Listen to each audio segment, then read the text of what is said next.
Assalamualaikum warahmatullahi wabarakatuh. Nama saya Alvan Hidayatullah dengan nomor NIM 18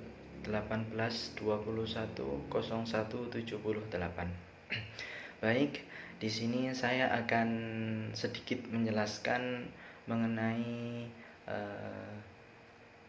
fatwa jurisprudensi, qadha, qanun, mengenai pengertian dan kedudukannya masing-masing. Yang pertama adalah fatwa.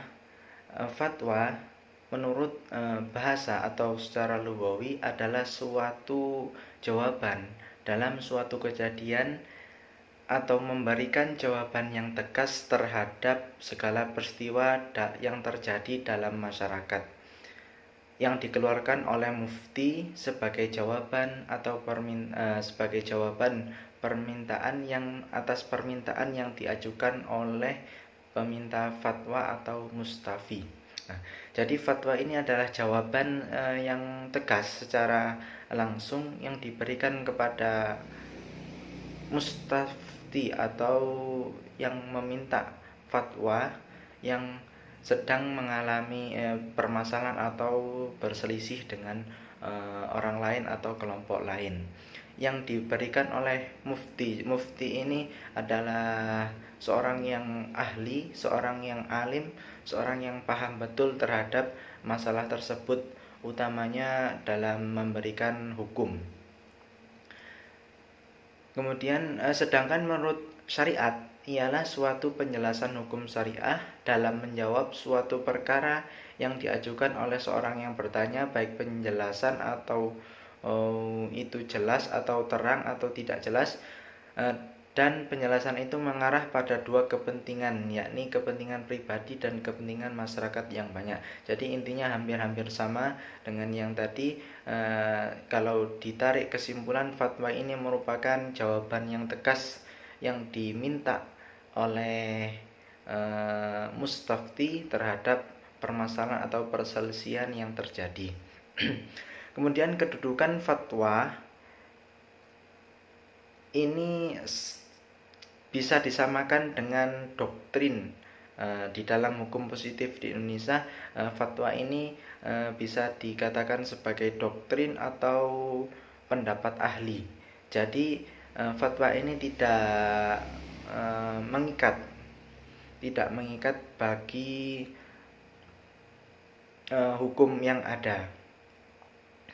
Jadi yang meminta fatwa ini boleh melaksanakan dan boleh tidak. Tapi kalau posisinya di dalam hukum positif, ini sebagai doktrin atau pendapat ahli. Kemudian yang kedua adalah jurisprudensi. Jurisprudensi ini adalah keputusan-keputusan dari hakim terdahulu untuk menghadapi suatu perkara yang diatur di dalam undang-undang yang dijadikan sebagai pedoman bagi para hakim yang lain untuk menyelesaikan suatu perkara yang sama. Kemudian seorang ahli yang Paramdia Puspa menambahkan ini berdasarkan kebijakan hakim itu sendiri. Jadi jurisprudensi ini adalah keputusan-keputusan yang sudah dibukukan di Mahkamah Agung, yang isinya adalah keputusan hakim terdahulu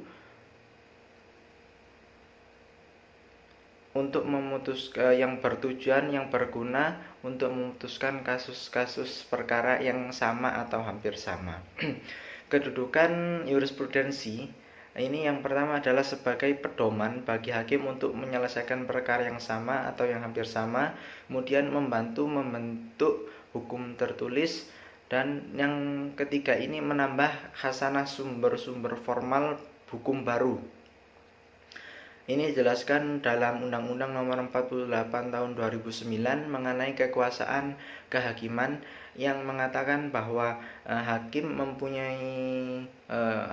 dianggap harus menyelesaikan, memutuskan perkara-perkara yang diajukan oleh masyarakat walaupun masih belum tertulis sebagai hukum positif. Jadi bisa melakukan kebijaksanaan hakim untuk memutuskan perkara tersebut berdasarkan keadaan sosial kebudayaan di masyarakat. Kemudian yang ketiga adalah qadha.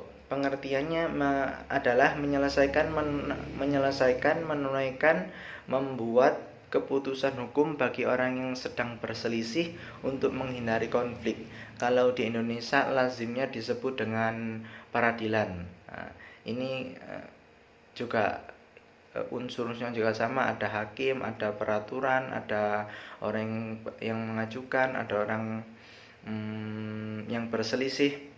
Kemudian kedudukannya ini mengikat bagi pihak-pihak yang berselisih atau berperkara pada masalah hukum tersebut. Jadi ini seperti di pengadilan, proses peradilan yang kalau di Indonesia lazimnya seperti itu.